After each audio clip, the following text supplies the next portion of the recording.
l'équipe mobile de la Pitié-Salpêtrière depuis maintenant 2 ans et je connais à peu près tout le monde, je crois, au moins par téléphone et certains de vue. Aujourd'hui, on va parler de dénutrition chez la personne âgée. Chose incroyable, c'est la semaine de la dénutrition. Donc, je suis assez fière d'avoir pris cette date pour la dénutrition avec vous. Donc, normalement, vous avez dû voir des flyers passer ou des petites alertes si vous êtes connecté aux réseaux sociaux. La dénutrition chez le sujet âgé, il faut savoir qu'en fait, au cours du vieillissement, chez tout le monde, l'équilibre nutritionnel va être menacé. Pourquoi? Parce que quand on vieillit, on va avoir de manière physiologique une perte de la masse musculaire avec une augmentation de la masse grasse. Et on va avoir chez les sujets âgés une altération de la régulation de l'appétit. Donc on dit souvent, mais ils ont un petit appétit, ils ont un petit appétit, sauf chez les patients qui ont des troubles neurocognitifs avec un syndrome frontal où eux, ils bouloquent et on essaie de cadenasser le réfrigérateur. Globalement, avec le vieillissement, on a aussi une baisse d'appétit, mais aussi on a aussi une baisse d'activité qui vont avec. Et avec le vieillissement, on a une majoration de l'exposition au risque d'obésité et de dénutrition associée. Donc, on reviendra sur la définition exacte de la dénutrition. Mais sachez qu'on peut être obèse et dénutri, vous allez voir pourquoi. Globalement, en fait, ce qui va faire qu'on va devenir dénutri, c'est si on a une baisse des apports et ou une augmentation des dépenses ou des pertes énergétiques et protéiques. Et donc ça, typiquement, chez un patient qui va être âgé, hospitalisé pour une pathologie aiguë, de manière physiologique, on aura une augmentation de leurs dépenses. Et puis, je vous apprends rien, à l'hôpital, ce qu'on mange, c'est dégueulasse. Donc, et quand on est malade, on n'a pas spécialement faim.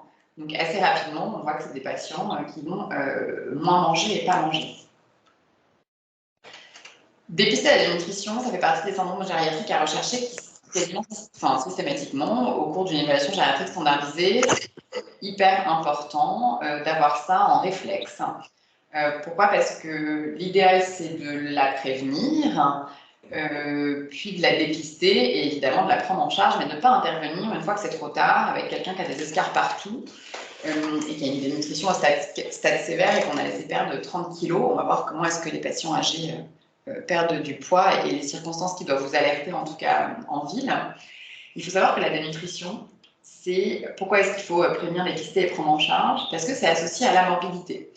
On voit que les patients qui sont dénutris vont être plus à risque de chute.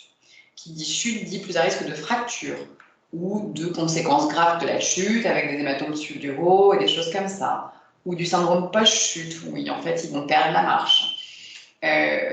C'est pourvoyeur d'hospitalisation d'être dénutri.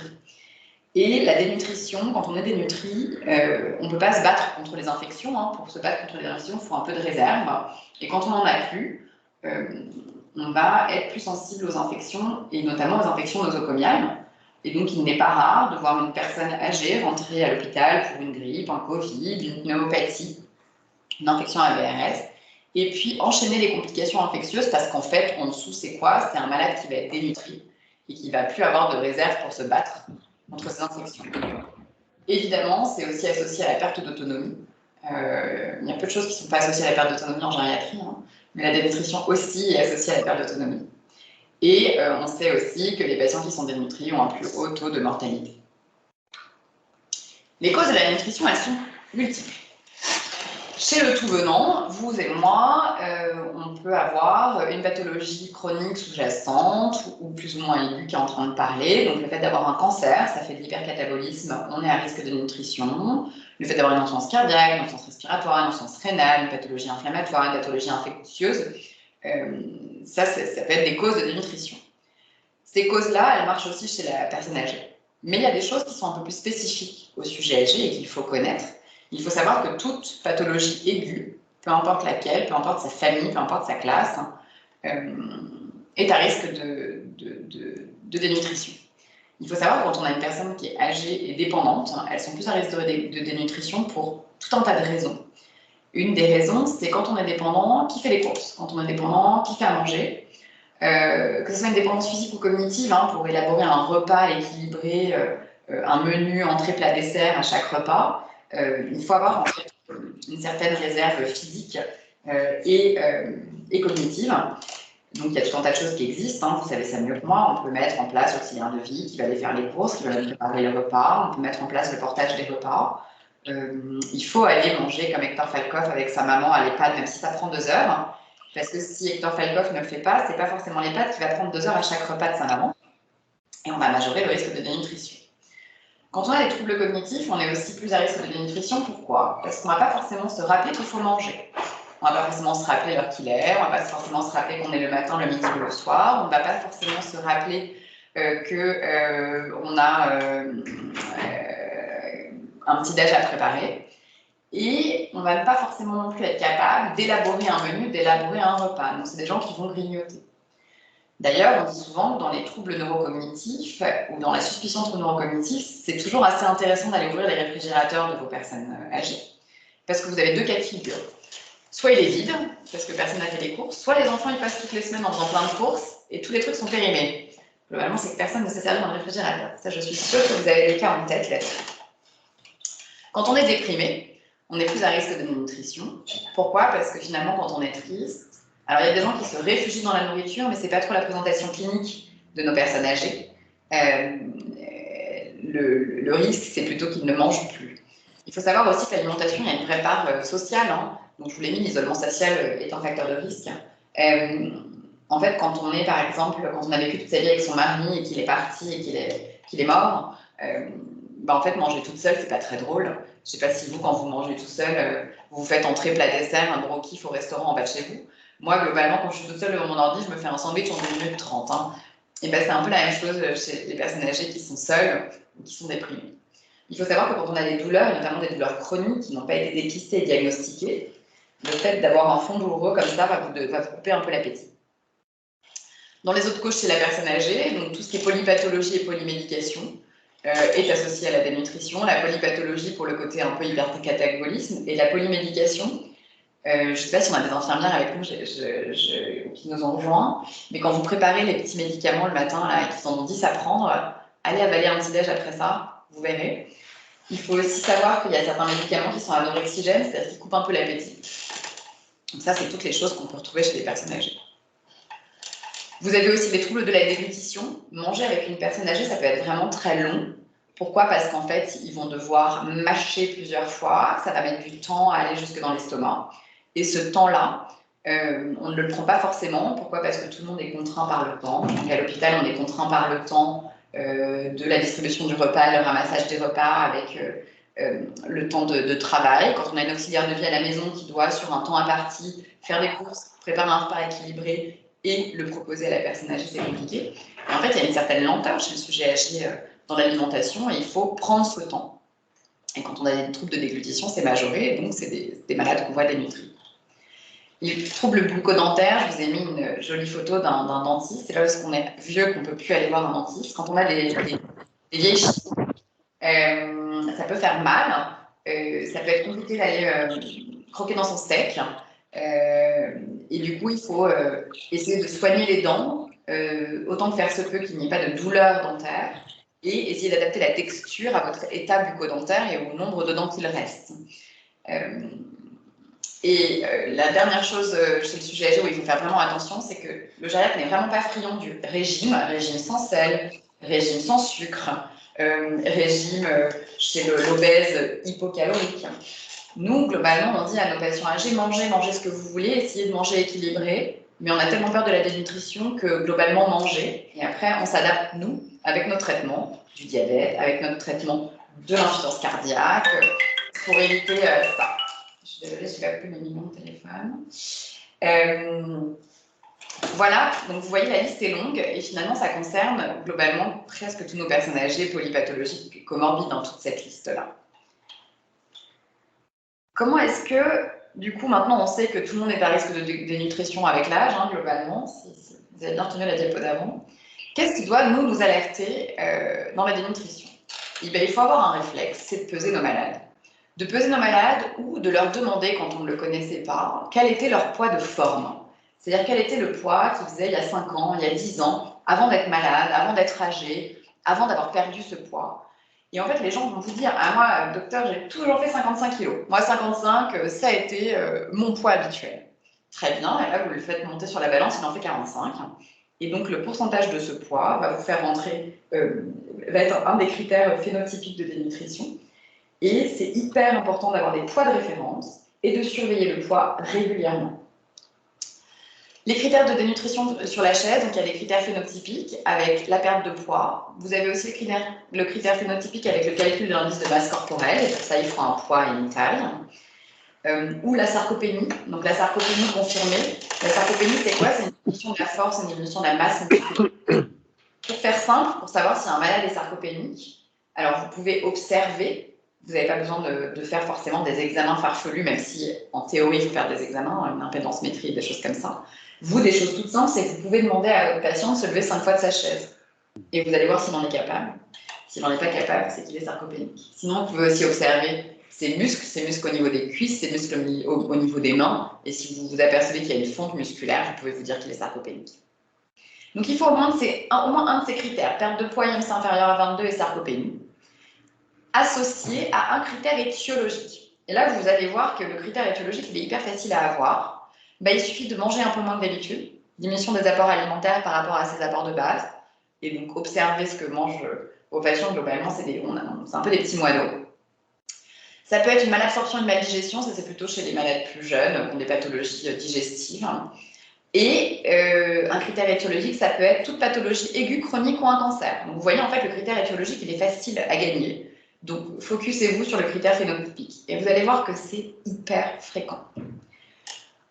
Ensuite, dans les critères de sévérité, donc ça c'est un peu la nouveauté de la chaise 2021, c'est que maintenant l'albuminémie, l'albumine n'est plus un critère diagnostique alors qu'elle l'était jusque-là. C'est un critère de sévérité. Si vous avez une albumine inférieure à 30, vous avez une dénutrition sévère. Il faut savoir que vous et moi, on a à peu près 40 d'albumine et qu'avant, pour dire qu'on était dénutri, c'était une albumine inférieure à 35. Pas tous les gériatres sont d'accord avec ces nouvelles définitions qui ont sorti l'albumine des critères diagnostiques. Pourquoi? Parce que c'était quand même un critère facile à récupérer. Mais continuez à faire l'albumine, continuez à regarder vos albumines chez vos patients. C'est pas normal d'avoir une albumine inférieure à 35. On est sévère si on a un IMC inférieur à 20. Et il y a aussi des critères de pourcentage de perte de poids qui fait qu'on rentre dans la catégorie sévère, mais ça c'est vraiment de l'ordre de la définition. C'est pas vraiment ce qui nous intéresse aujourd'hui. Juste un petit point sur le fait qu'on peut être obèse et dénutri. Et oui, il suffit juste d'avoir trop de graisse et pas assez de muscle. Donc on ne remplira pas les critères de IMC, on ne remplira pas forcément le critère de perte de poids, mais on remplira le critère sarcopénie. Et donc là, je vous ai mis une belle image d'une imagerie et vous voyez à gauche, vous avez un beau muscle, un beau jambonneau, c'est une cuisse. Et à droite, vous avez un malade qui est dénutri et obèse, vous voyez tout ce qui est en blanc, c'est le gras. Et le muscle, c'est tout ce qui est marron. Je ne sais pas si vous voyez ma souris. Donc là, c'est le muscle avec le fémur. Et là, c'est un muscle complètement sarcopénique avec du gras autour. Donc pensez aussi à dénutrition chez obèse. Vous l'aurez compris, ce qu'on aime bien faire en gériatrie, c'est d'essayer d'arriver avant que le malade soit déjà dépendant en perte d'autonomie et d'essayer de dépister ces malades fragiles pour réussir à remonter un peu la pente et éviter qu'ils rentrent dans la pathologie. Du coup, il faut dépister de manière précocement une diminution des apports, de manière précoce, quand le poids commence à diminuer. Il va falloir anticiper les malades chez qui on va avoir un nombre de facteurs de risque de dénutrition qui vont s'accumuler. Donc ça peut se faire avec de l'observation et de l'interrogatoire. Et ça se fait par qui? Par tout le monde. Le patient peut être éduqué et vous alerter quand il s'aperçoit qu'il doit mettre un trou de plus à sa ceinture ou que son pantalon devient trop grand. Son entourage qui peut vous dire « Ah là là, il a fondu, lui qui était un bon vivant ». Et donc, on demande aux familles, quand on n'a pas trop d'estimation du poids, on leur dit « Mais vous trouvez qu'ils ont maigri ?» Qu'il a maigri, votre papa, votre maman, oui, il est très maigre. Il n'a pas jamais été très épais, mais là, franchement, docteur, et n'importe quel professionnel de santé qui intervient autour du patient. Il faudra donc y penser, je vous l'ai dit, devant une diminution de poids, une diminution de la force, une diminution de l'appétit, une diminution de la consommation alimentaire, ou finalement toute situation clinique qui va être favorisante. Et donc les points de vigilance qu'il faut avoir, c'est tout ce qui est veuvage, donc perte de la personnalité en danger, toutes les situations de dépression. Et puis nous, en hospitalisation, évidemment, à chaque malade hospitalisé, on a excessivement peur de la dénutrition, parce que c'est des personnes âgées, malades, hospitalisées, inquiètes, avec de la nourriture qui n'est pas la nourriture habituelle, pas forcément la texture adaptée, délivré dans des barquettes à peine ouvertes, c'est à peine chaud et ça a peu de goût. Donc là, il y a vraiment toutes les chances pour être dénutri. Mais ça, c'est à l'hôpital. Comment est-ce qu'on prend en charge la dénutrition? L'objectif, il n'est pas tant sur le poids, il est sur la récupération du muscle. Pourquoi? Parce que c'est ça votre carburant. Et pour faire du muscle, il ne faut pas juste manger, il faut aussi bouger. Donc évidemment, il va falloir donner des conseils alimentaires à vos personnes âgées, et ça va bien au-delà de juste prenez des compléments nutritionnels oraux, vous allez voir. Mais il faut aussi dire à vos patients de bouger. Parce que si vous leur donnez juste à manger, mais qu'ils ne bougent pas, le muscle ne va pas se refaire. Donc évidemment, on évite au maximum le régime restrictif, je vous en ai déjà parlé. Donc un plat insipide, sans goût, sans sel, sans sucre, qui ne fait pas plaisir, ne sera pas mangé. Si en fait il a envie de saler pendant qu'il cuisine et de ne pas ressaler après, ne me faites pas dire ce que j'ai pas dit, laissez vos malades le faire. Dans les conseils que vous pouvez leur donner, eh ben, il faut leur donner une liste, les diététiciennes savent ça mieux que moi, hein, d'aliments qui vont être riches en énergie et en protéines. Il faut essayer autant que faire se peut d'adapter le goût et les textures à votre malade. Donc nous, on dit souvent aux familles, n'hésitez pas à rapporter quelque chose dont il a l'habitude et qu'il aime. On peut avoir des patients âgés qui culturellement ne vont pas manger le saucisse purée de l'hôpital. Et ben, on demande aux familles de faire ce qui leur fait plaisir. Pensez aussi à l'adaptation des textures. Ça ne sert à rien de servir une côte de bœuf à un malade qui n'a plus de dents. Mais ne lui servez pas non plus de la bouillie parce que c'est dégueulasse. Donc, essayez de vous adapter. Proposez aux patients âgés, je vous ai dit, la régulation de l'appétit est un peu compliquée, des collations, c'est-à-dire que c'est compliqué pour eux de faire un entrée, plat, dessert, mais dites-leur, ok, je comprends bien, vous n'avez pas faim, mais essayez peut-être, après votre petit déjeuner, vers 10-11 heures, de remanger quelque chose, prenez un goûter, à l'hôpital on distribue des goûters, donc essayez de multiplier les repas. Il faut éviter autant que faire se peut le jeûne supérieur à 12 heures, et donc ça c'est typiquement, on est très mauvais pour ça à l'hôpital, c'est vous posez le plateau à 18h30 le soir, et puis le petit-déj le lendemain il est à 8h30.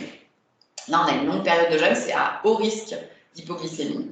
Et donc il n'est pas rare qu'on dise à nos patients que s'ils restent éveillés un peu tard, qu'ils n'hésitent pas à 23h, on allait se coucher, de se refaire une petite tartine, un petit sandwich de quelque chose. Pensez bien entendu à tout ce qui est aide technique et ou aide humaine chez les malades qui vont être en perte d'autonomie, qui vont être dépendants, qui ne vont pas réussir à porter la cuillère à la bouche. Donc il ne faut pas hésiter de se faire aider d'une ergothérapeute si on a la ressource ou si on a des copains, ou de l'auxiliaire de vie qui va donner à manger, mais ça prend du temps.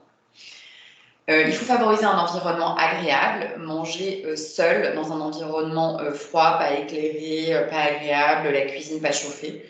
Il faut penser à toutes ces petites choses-là. Hein. Et ensuite, dans les conseils hyper simples que vous pouvez donner à vos malades pour enrichir, sans forcément augmenter les quantités, c'est de camoufler dans la nourriture tout ce qui est poudre de lait, lait concentré sucré, de rajouter du fromage râpé partout, de la crème fraîche, du beurre. Et il existe même parfois des poudres de protéines industrielles.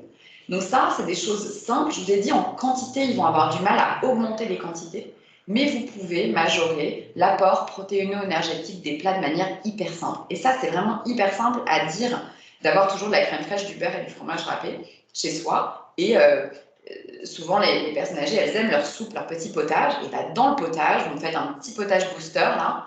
Vous mettez plein de crème fraîche et plein de fromage. Et ça sera toujours ça de prix. N'hésitez pas aussi à conseiller à vos patients de mettre des exhausteurs de goût. Parce que avec le vieillissement physiologique, il faut savoir qu'ils perdent un peu en goût, notamment en goût salé. C'est d'ailleurs pour ça qu'on a pas mal de personnes âgées qui préfèrent le sucre. Hein. Je ne sais pas si vous avez remarqué, d'autant plus quand ils sont avec des troubles neurocognitifs sévères et qui sont en avancée en âge. Donc il faut rendre un peu de goût, et donc il faut mettre de la moutarde, vous pouvez mettre du ketchup, vous pouvez mettre de la mayo, des huiles, des épices, allez-y. Il faut leur conseiller leur conseiller d'agrémenter un peu ces repas. Un petit point sur les compléments nutritionnels oraux. Les compléments nutritionnels oraux, un peu réflexe, on en demande, on en prescrit. Sachez que c'est en plus des repas et pas à la place. On peut prendre ça en collation. c'est en théorie un traitement qu'on met 1 mois et qu'on réévalue. Et sachez qu'il existe une quantité astronomique de textures, de goût et de variétés. Donc il ne faut pas hésiter à dire aux familles, si on voit que les compléments nutritionnels oraux s'empilent dans la maison, de changer soit de texture, donc ça se boit, ça se met en crème, il y a de la poudre, et de changer en goût. Vous avez, je ne sais pas, une quinzaine de goûts à votre disposition, donc n'hésitez pas. C'est sur prescription médicale, évidemment, et ça peut venir en plus de tout ce que je vous ai raconté juste avant. Et ça, en fait, c'est en cas de dénutrition avérée qu'on les met. L'enrichissement, ça peut être aussi en préventif. Les CNO, ça marche. Il y a pas mal d'études qui se sont intéressées à ça. Ça va marcher sur la majoration du poids, la diminution des hospitalisations, de la réadmission, des complications qui sont liées à la dénutrition. Ça a une efficacité sur la mortalité, sur les infections, donc tout ce que je vous ai dit là, la dénutrition, attention.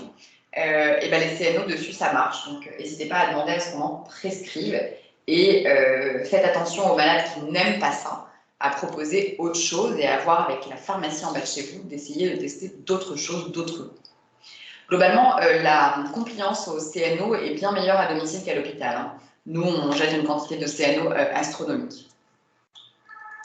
J'en ai fini. Si vous avez un truc à retenir de mon petit topo, c'est de peser vos malades et d'être inquiet à partir de 3 kilos perdus. Donc, en fait, vous allez voir que ça va assez vite. Essayez de prendre en charge les facteurs qui vont favoriser une dénutrition, une diminution des ingestats. N'hésitez pas à promouvoir les conseils d'enrichissement que je vous ai mis, qui sont vraiment tout simples. Crème fraîche, beurre, fromage.